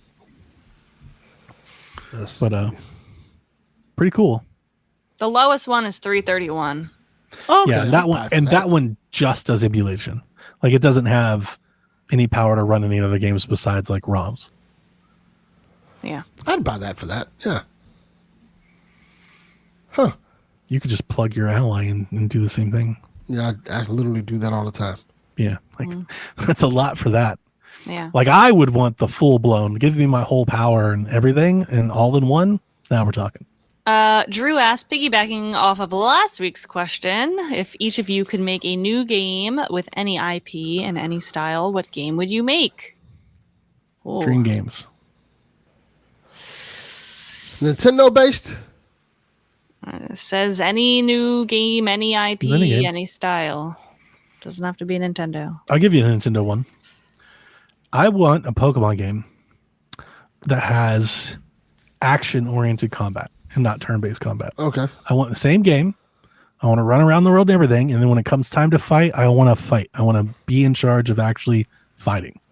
I want to be able to do magic moves. I want to be able to punch and kick and tackle, whatever. Whatever my Pokemon can do, I want to be in charge of doing it. I want to be able to dodge and all that. Have you played Pokken Tournament? Well, I've played, and that's just tech, and that's a fight. I want the whole Pokemon journey. Okay. Yeah. He wants to be the very best. I see. No one ever saw. I would like a Pokemon game also, but I would like Pokemon Crossing. I guess it would be an Animal Crossing game with Pokemon villagers and types of Pokemon world building. I love it. Okay. I like it. I've always wanted an Animal Crossing golf game. That'd be fun. Yeah.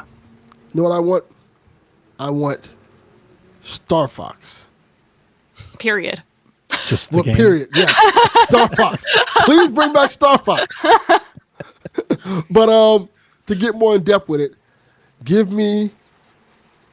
make it like Mass Effect. Yes. Star Fox game like Mass Effect. Dude, I was just saying this. But when you go in the sky, you have the flight combat of a Starfield or something like that. Yeah. Ooh. Okay. I hear you. So a fully. What are you trying to do character-wise with Star Fox characters like Mass Effect? I'm trying to fuck Slippy. Right? I hate this idea. Like, this idea sounds awful from the get-go. I'm like, oh goodness. No. Delvin, I see the vision, and I was literally just saying this. I feel like that is what Star Fox needs, and I don't think Nintendo has the wherewithal to do it. No, they don't. I agree. They shouldn't. Get on it. They should. They should. They absolutely should. That is. Listen. Is it raining? I hear you're raining. Yes, it's pouring down here. It's not here, but yeah, I hear it. That's okay. It's nice. It's soothing. Yeah. Kind of relaxing. Yeah, I agree with you, Delvin. I see the vision. She agrees with every aspect of it, even fucking Slippy. I do. Jesus. See? Lord mercy. Oof. G-Man wants to know. Choose... And I don't want it. Swiftly moving on, G-Man wants us to choose a team of Nintendo characters that can make a football team. Guys, I just did my football draft for the second year in a row. My dad helped me. I am very upset with my friend Callie. She took Travis Kelce in the first round. Did he retire? Because she knew what? No, Jason Kelce retired. Oh, yeah, I don't know the difference. Yeah, Jason retired. Jason Kelce's on the Eagles. Travis Kelce is Taylor Swift's beau on the Kansas City Chiefs. Yes. And she took him, Jason Kelce. Gotcha. On the That's Eagles. The cool one. The one who wants to party all the time. I do love Jason Kelce. He is royalty in the Philadelphia area, him and his wife. It's great. Anyway, she took Travis Kelce in the first round just to hurt me. Anyone who does football knows you don't take Travis Kelce. It's good stuff. I was very upset. I like it. That is. That's what Donnie would do to me. Donnie was somebody I like. He would take it immediately, even if he hated the person. He doesn't even like Taylor Swift or the Chiefs. I wouldn't even play him. Just sit him on the bench the whole year. Like we had a WWE draft. Donnie's picking Cody Rhodes first round, first pick, just to fuck with me. And then I would brag about how I'm going to try to beat everybody without a first round pick. I'm not even playing my first round pick. I would 100%. Yes, he would. Whatever. Anyway, I don't know any characters that would be good football players. Maybe Charge and Chuck. Well, that's the first one I was going to say. Charge and Chuck. That's an easy one. Offensive lineman. We need a Mario fucking football game. Get it together, Nintendo. We should have been got one. Yeah, this should have been done a long time ago. I love the idea.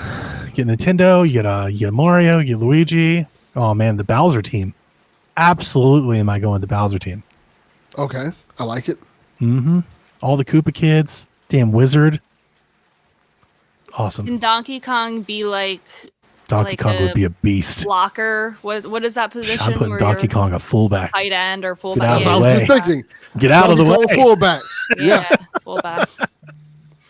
Donkey Kong on defense. Oof. Yeah. Oof, like Brian Urlacher out there. Yeah. Good stuff. Who would be a good quarterback? Yeah, I was just gonna say who's a good arm. Birdo. Oh, just shoot it out of her nose. That would be dope, actually. That's really good. Yes. Birdo. And then who else? I was gonna say Luigi. Yeah. I just love the idea of getting like Luigi death stare cutscenes as he's throwing the ball. I like it. You know, like I like that idea, but there's got to be somebody else that's better. I mean, Donkey Kong wouldn't be bad. He does throw stuff a lot. Samus?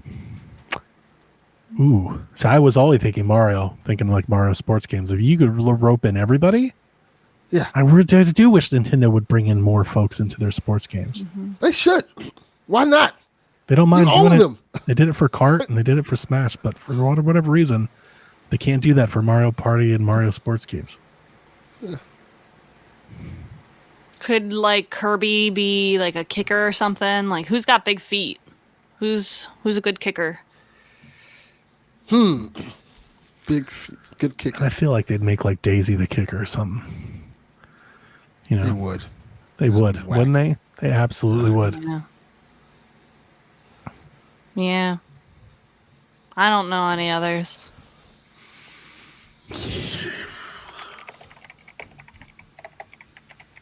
I don't know enough about football positions either. I would imagine you would only have like like 2 linemen, 2 receivers, a running back. Well, I'm thinking like blitz. Yeah. Something smaller. Let's see here. Shy Guy is the kicker. That's a good one. Shy Guy kicks. Waluigi, receiver? Yeah. He's tall. Yeah. So I got Birdo QB1. Who is our second quarterback? It probably This has to is be why Mario. this is why they've never made the game. Because Mario's so generic. You're like, Hammer there you Bro. go. Hammer Bro. Well, they're both throwing on the bad hammers. side, but they're both no. We need a good. Hammer Bro is like Tim Tebow. Yeah. Yeah, I'm Throw it just gonna like go 5 Luigi then. yards. It's gotta be Luigi. Do any Can't be other Toad. Nintendo characters are they mean, good at Peach. throwing things? Peach? Link? Can Peach throw? No. I think so. I think we Yeah. should put Link in there somewhere. Oh, Yoshi, because he throws eggs. Oh, thank you. Yeah, of course. Yeah, there you go. Yoshi. Perfect. I'm literally looking at I typed in Mario characters, and I'm looking at a list of them, and Yoshi's not on here. I'm looking. I got Dry Bones. I got EGAD. I got Millennium Star. I got all this. He throws the eggs. Yeah. Perfect. Yeah. Yeah. Yoshi, Birdo, quarterback. You have the Mario characters and the Bowser characters around them. That's good. I love it. I'm here for There we it. go. We have a team. Do it. We did it. Nintendo. John 32 wants to know, with all the Echoes of Wisdom hype, some have forgotten that we've already had playable Zelda in the Hyrule Warriors franchise. That is true. Facts. He wants to know, awesome. do you think we'll be able to play as Zelda in whatever the next 3D Zelda title is? He wants to know, do you think Nintendo could be testing the waters with Echoes of Wisdom, and it will depend on how this game is received? Something that I do want to know, maybe after Echoes of Wisdom comes out, is several years ago, when we were waiting on the release of Tears of the Kingdom, there was a moment in time where everybody was convinced that a character we saw was Zelda. And Link had the hair a little longer, and they were like, it's Zelda. That was that was big discourse at the time. And AG was like, interesting. Why does everybody want this to be Zelda? And I would love to know now if at that time they were already developing Echoes of Wisdom, or at that time is that when they decided to make a game where Zelda is the character? Huh. I would love to know, like, which one is it? Like, were you That's a good already going to question. make a playable Zelda at this time, at this moment in time, when you said this? Or Wait, are you talking about when people were speculating it for Tears of the Kingdom? Because I remember the very first Breath of the Wild trailer that we saw, a lot of people thought that Link looked a little feminine, and they're like, could that be female Link? Could that be Zelda? Could that be not? True. You know? So I feel like it's been going on for even longer than that. I just don't think he addressed it, but he did in Tears of the Kingdom. I remember that somebody interviewed him, and they asked him directly, and he was like, "That's very interesting that everybody thinks that that's Zelda. Why does everybody want to play as Zelda?" It was almost like it almost like poured water, and people are like, "Oh, these lame," and then here we come a few years later, Zelda game. Here's Zelda. Do you think he approached Grezzo and was like, make a Zelda game where Zelda's the main character? I kind of feel like all that buzz then and there was like, maybe we should try this. Yeah. Yeah, you might be right. In which case, maybe, depending on how this game does, maybe they do think about something like this. Now, I don't think they would do. I don't think. I do think we'll get a 3D game. I think we may get a part of a 3D game where you play as Zelda. But is that going to be the whole game? I don't think so. that'll happen. That's where I would. I don't think this is testing the waters. I think they're going to do it, so this is how they're going to do it. Yeah. Not in a big 3D game. They're going to do it with Grezzo making it top down, not like this huge risk for them to take where this is their only big game in 8 years.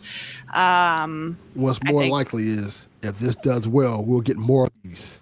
and Yeah. expand on If this does well, Yeah. I think we're going to get another one, and it's going to be a co-op game Ooh, where you can play as Link and Zelda, that'd be cool. Ooh, that, and you could play co-op. You could play together. I'd like that. It'd be nice Every for couples. time they test the waters with things, I feel like it doesn't always keep going. The Zelda dungeon really hurt her. Yeah, it did, Donnie. That's exactly what I was thinking of. It really hurt me to the core. I know you. Like you could tell, it's still there deep down. Questmaster is very fun. I gotta play that. Yeah. But no, I think this is our Zelda. I don't mind the idea of like at least not forever, but at least maybe going forward for the next couple. I wouldn't mind if this is like the 2D offset. If 3D Zelda game replays Link, 2D Zelda game replays Zelda. I love that back and forth. It's neat. I like it. Mm-hmm. Yeah. I'd be fine with that. Super Meta Boy asks, why Nintendo? What a question. Why Nintendo? Why Nintendo? Who Nintendo? It's honestly the inflection. It's why Nintendo or why Nintendo? Like those are very different questions. Why Nintendo? Why? Yeah.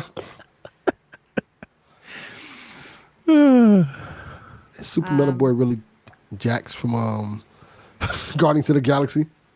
Oh yeah. What is Gamora? I'll do you one better. Why is Gamora? Why is Gamora?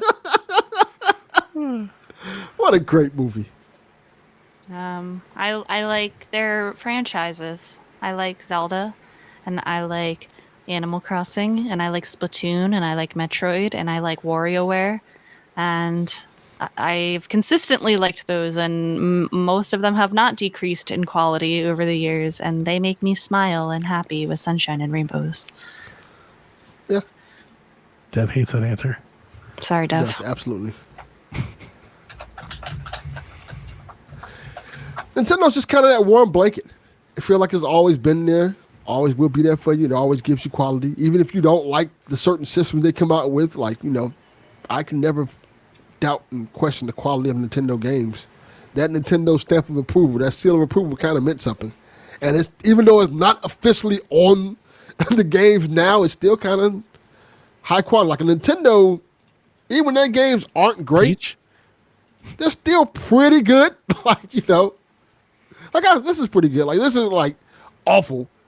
You know what I mean? So Nintendo just feels like it's always going to be there. Like, it's not a slight. Like McDonald's. Yeah. It's good. McDonald's is good. I like McDonald's being there. I always know when I go get a quarter pounder with cheese, it's going to taste like a quarter pounder with cheese. I know that Zelda, Mario, anytime those games coming out, they're going to be Zelda and Mario, and they're going to be great, and I'm going to love them. Yes. It's very consistent. Yes. You can trust it to be high quality. You can trust it to not be like absolutely broken glitch mess like a lot of games. Exactly. Like the Pokemon remake. I was going to say aside from Pokemon, which is, we all have if you one. think about it, which is not really Nintendo. It's not Nintendo that's developed. Like Nintendo cousin. Yeah. Yeah. You can trust that it's going to come out in very high Did quality. they ever fix that? Like, I kind of want to go back to it and give it another try. They fixed some things. Maybe. But I don't think you'll be satisfied. I've been kind of itching for a Pokemon game lately. Just wait to Switch 2. Play the ROM hacks like I've been doing on my phone. I'm playing Anniversary Crystal. There's a new one that just came out. What's it called? Sea Glass Emerald. Sea Glass Emerald. Google it. Look at the art style. Maybe I should. Yeah, maybe I should. Look at Sea Glass Maybe the Emerald. answer is to just go back instead of trying to find like. I'm gonna send you a picture of this. My answer, I'm going to try to make it somewhat succinct. This week on PSVG, we got asked a question. What was like the game that gave you like your first like wow moment? Like the game that like changed the way. My answer was and forever will be Ocarina of Time. Mm-hmm. Ocarina of Time completely changed the way I even thought about video games and like not what they were, but what they could be. I never seen things like Ocarina of Time at the time.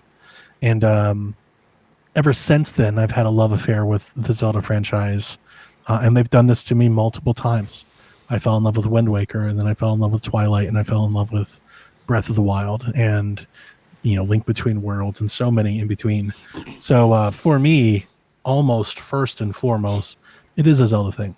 But the Zelda thing was a gateway into the Donkey Kong thing, and the Mario thing, and the Pokemon thing, and everything else. So yeah. I love those franchises. I've also loved their systems. I think my many years here doing this, you'll see me go to bat really hard for the 64 and the GameCube, and of course the Wii U, which was incredible. And I do love seeing now that it's completely discontinued and taken away. At least some people finding it now.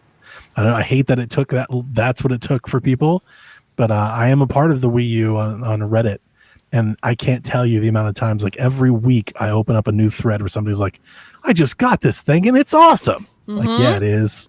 Yeah, it is. Because that was the thing. It was a really tough sell to people at like face value when you see it. But if you could just put your hands on it and try it, like it would sell it. It would sell you on it. It was really good. I sent you a couple of pictures of Sea Glass Emerald in Discord. You should just check that out at your leisure. 1,000% Captain Awesome. Ocarina is timeless. Oh, this is great. I think a lot of Ocarina holds up to this day, except for the controls. I think the controls are garbage, and they need to remake it with better controls. You got 3DS? I don't think those controls are the best they can. Oh, really? I Really? love the 3DS copy. I love the 3DS copy. I mean, I love it because I grew up with it and I played it a lot, but I think going to it today, if you have never played it before, it's tough.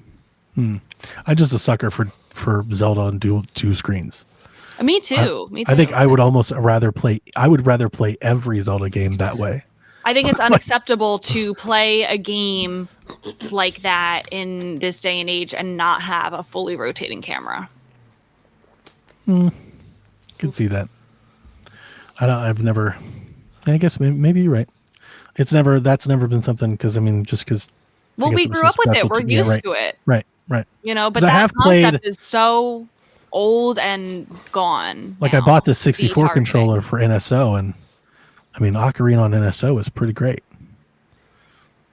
So, but it does if you have that controller. Ocarina without that controller is not so great. And that's just a mapping issue. Like you can fix it yourself, but the Nintendo should have done better. I'll give them that. They should have done better with those.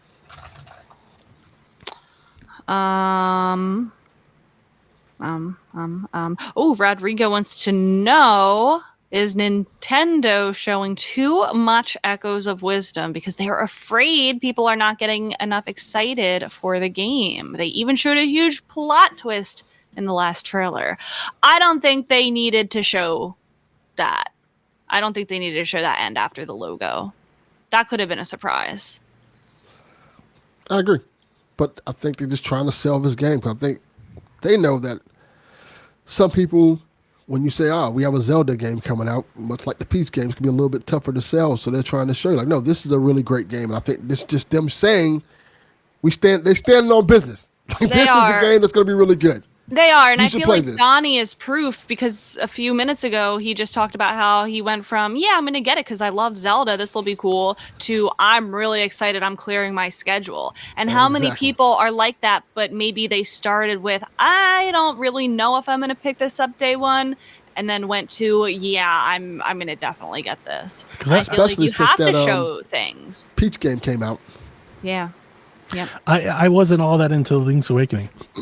It wasn't my favorite, especially the remake. And so when I first saw this one, I was like, okay, this is what they're doing. And then, they've definitely turned me around on it. This thing that I would say is what kind of how we've started the show, what we've talked about for weeks. There is a whole world that exists in video games outside of Nintendo right now. And that world is popping. There's Astrobot and there's Space Marine and there's Shadows and there's a lot of things right now fighting for attention. And I think maybe this marketing is aimed at making sure that people don't forget that there's a Zelda game. And the Zelda game is more than what maybe, well, at least what I thought maybe it was going to be. Because then you're going to get people talking about it. You're going to get... It's a big Zelda game. You're going to get Forrest Manish on Twitter screaming about how, great this is going to be. Look there's a Lionel, guys. Look, you can sleep during a boss battle on a bed. Exactly. Yeah. And it creates that hype. The moment you saw the sword, I was like, dude, fucking let's go. And it's like, exactly. Don't think that the sword fighting form is going to... I don't think that's as big of a spoiler-ish kind of thing that people think, like, oh my god, they spoiled that you get a sword, because you get it really early. Yeah, it's a gameplay mechanic. Yeah, I was just happy to see it confirmed. Like, am I going to be conjuring beds for 20 hours? No, I can actually still use a sword. Like I wanted, and I said this from the get-go, I wanted Zelda to have some agency, not just be like a mage. Yeah. You know, like I still wanted her to be able to kick ass too. So I was just really happy by the announcement. The Dark Link thing or the Link thing or whatever that is, that didn't bother me at all. Yeah. I thought that added a lot of intrigue because of what we talked about. I saw it and it was like, honestly, when I saw it, I was like, that's Dark Link. That's cool. And then seeing people like, that's Link and it's a spoiler, I was like, now I'm like, is it Link? That's we don't true. know. They didn't know show the context. too much. They didn't show. So now I'm interested in knowing actually what is happening here. Who is that? Why is that? You know. Mm-hmm. So I'm jazzed. Absolutely. And I'm going to have to move the back half of my September and October plans around now. For sure. Yeah. Good. I'm glad you're on board. And I have no idea how long this game is, but like if it's long, it's long, it's going to fuck up my whole fall. Because watching me play this thing all the way through October.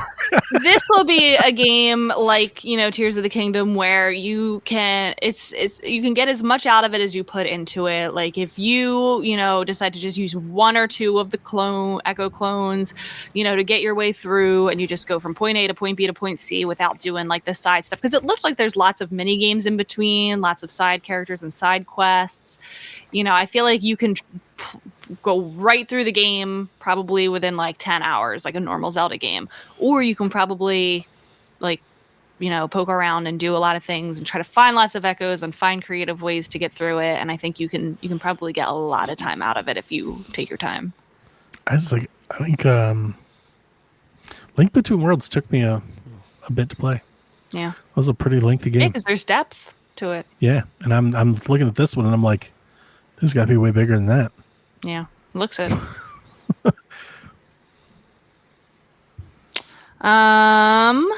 Sage of Lanlan asks, any of y'all play or hear of Super Mario Eclipse yet? I'm setting it up on my GameCube today. GC Loader mod, and I'm stoked for more Sunshine content. I saw Josh watch a trailer of this on his stream yesterday. I don't really know much about it, but a playthrough. Somebody was playing this a few days ago. I saw it too. I don't know anything about it. I saw it. I watched it for like 20 seconds. It looks cool, but I don't do a lot of like the ROM hacks and stuff, as evident by me not playing apparently these Pokemon games you speak of. But also, it'd be really hard for me to play Sunshine again, in any form. Can I read the description for people who did not hear about this? Absolutely. The much anticipated revisit to Delfino, finally here after a 4-year wait. A journey of pure wonder. 120 returning shrines from the game you know and love have been altered for a unique open world play experience with enhanced story elements that keep you engaged along the way. There's 3 playable characters, new movement mechanics, improved game engine, new and remixed boss fights, original soundtrack, new stories with hand-animated cutscenes, and massive reward for 100% completion. Wow. That's cool. Very cool. Just, you lost me with Sunshine. A lot of people love Sunshine, and I think this is really great for them. Love. Yeah, Josh loves Sunshine. Like, seriously, there's a community. Of the Mario Kingdom. Love is a strong word, right? Like, I love my kids. I don't know. I love these motherfuckers. Sunshine may be like the most like Mario game I'd be least likely to revisit. I think you guys are harsh on it. It's not that bad. It's okay. I like it. I would much rather play Ocarina or Mario 60. Give me any one of those 64 games. Okay. Yeah. That's fine. Tell us how it is, Sage of Lanlan. Let us know when you played it. I want to hear more. Last question from TPR. Says, I tried to play the new Zelda at PAX West, but the line was so long that Nintendo locked me away from getting in.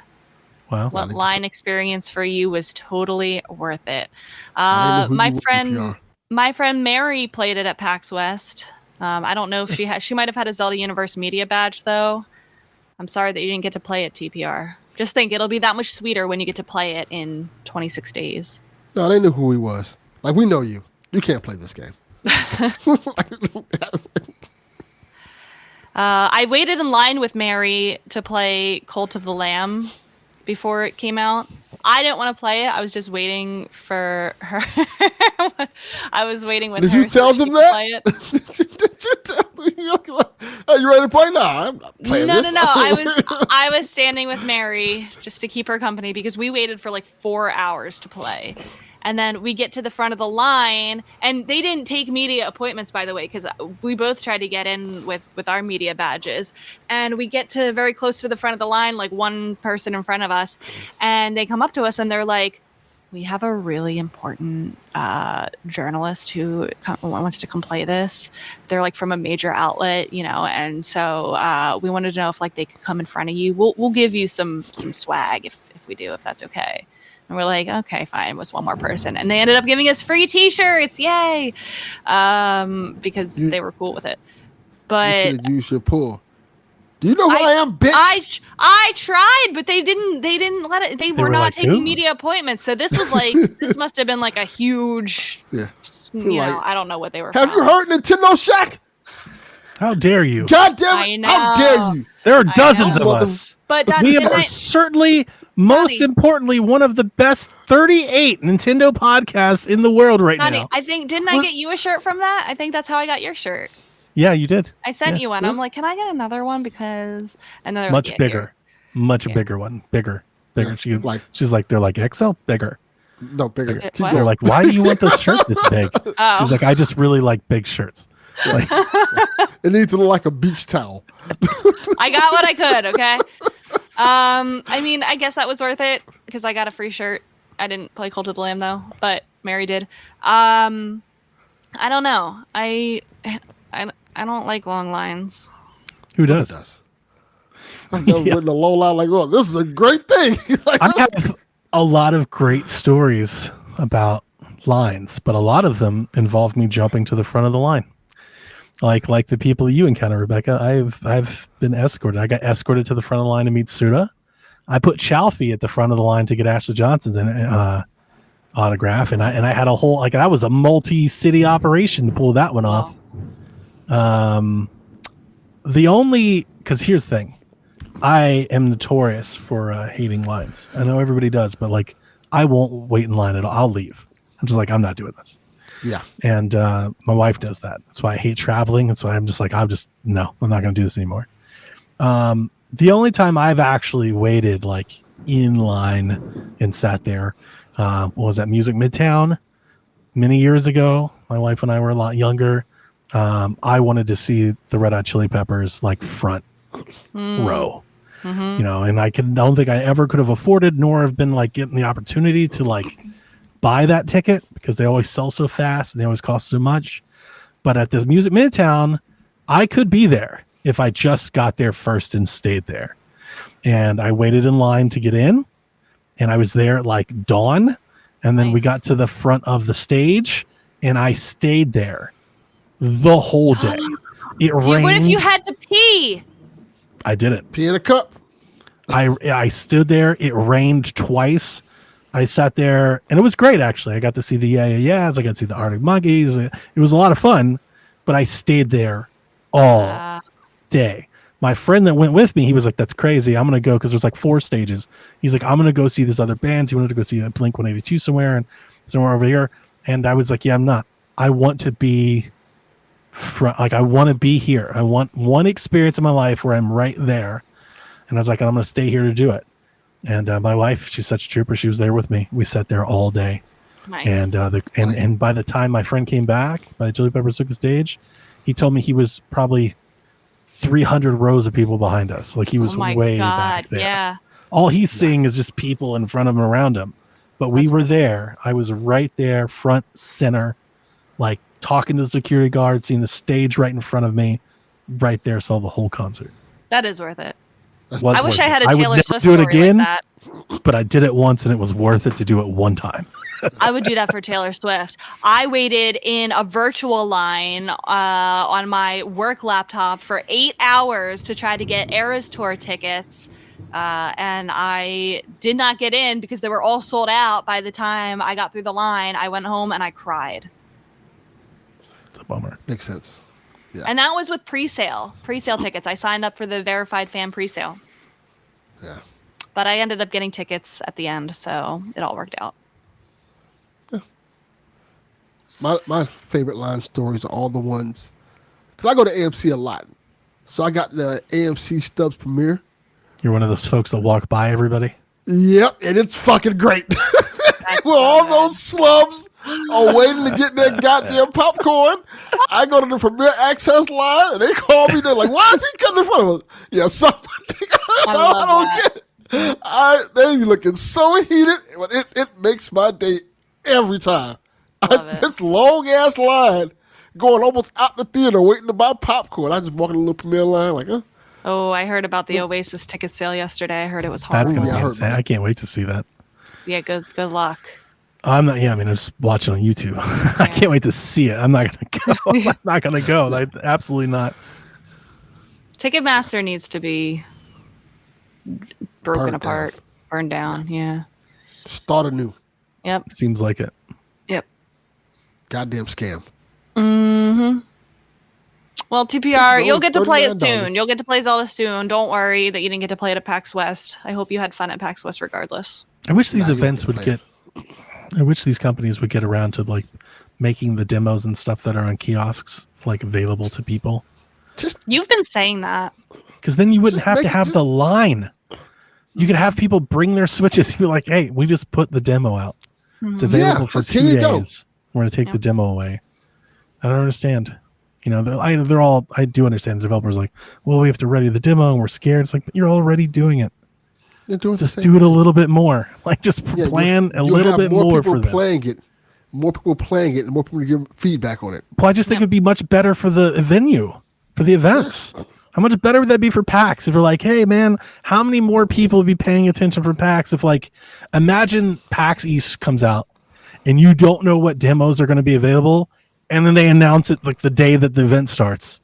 We've got this. If like that would be super fun, and people and like it just seems like I don't get it. I really don't. You can download it to your Switch. And if you're that upset about it about security, then make it a streaming demo.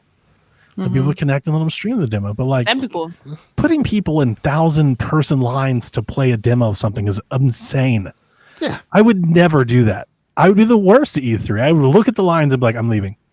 But they probably want to do that because they can see, you know, you can see how much demand there is for that game. People are like, oh my God, what is this long line for? Oh, Echoes of Wisdom. Like maybe I should be interested in this. While other lines like don't have as many people. Like it's the demand. That's where you'd find me over in the clock tower line. Like I would just go to whatever the smallest line is all day. I feel like that's like an important part of like their marketing. And that's me. Like people. That's why I don't go to amusement parks. I'm telling you, like, this is just like a no. I'm not just standing around. I feel like such a waste. I'm like, nope, I'm not doing this. I go amusement parks in the morning. Yeah, same. First thing in the morning, I pay so I can park my car in the front. Fuck all that. So by the time news hits, I'm gone. I've been on every ride. Didn't have to wait no lines. Perfect day. Yep. I guess noon, you're done. Like, yeah, I'm done. It's over. It's over. Nah, all that waiting shit now. I get it. I'm an important person. Got time for that. And I'm not. If I'm going to waste my time, I'd rather waste it on my own. Like on my own, you know, I want to waste it on my phone watching TikTok. Like I want to waste time on my own time. You're not standing in this line. There's people rubbing elbows and shit. Like I went to MomoCon, it was miserable. I remember waiting in line for Troy Baker's autograph, and some dude almost took my book out of my hand because he wanted to see it. He was like, "Oh, what's that?" And like, so I was like, "We're about to throw down here this line." Like, you know, like I'm not that into people, man. I just don't. I just don't. Yeah. You know, the Suda 51 was like the perfect treatment. So I know the police chief over the venue, and I was like, "Yo, I need this autograph. I need to get it." He was like, "Oh yeah, we'll put you in the front of the line." I got a police escort to the front of the line.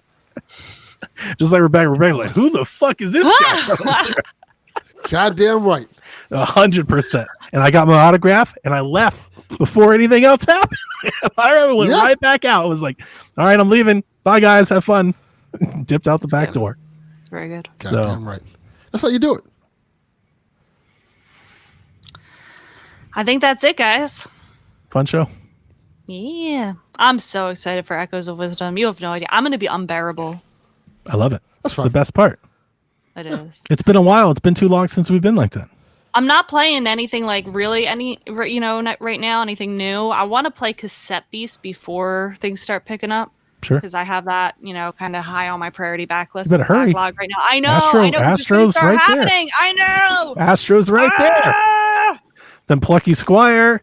Oh, stop it. Okay, yeah, it's gonna start happening. I'm Super excited. Mario. Like, it's all starting to happen. It's all coming. So you better get on it. Okay, I'll do it. Yeah. We will catch you next week. And anything else? I feel like I'm forgetting something. No. Fuck you, Catapult. There it is. There we go. See you next week, Koopalings. Have a good week.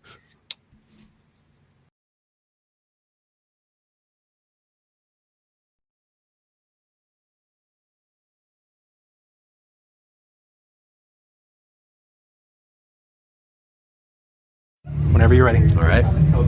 This is Frederick from Fire Emblem Awakening. And I forgot the line already. What?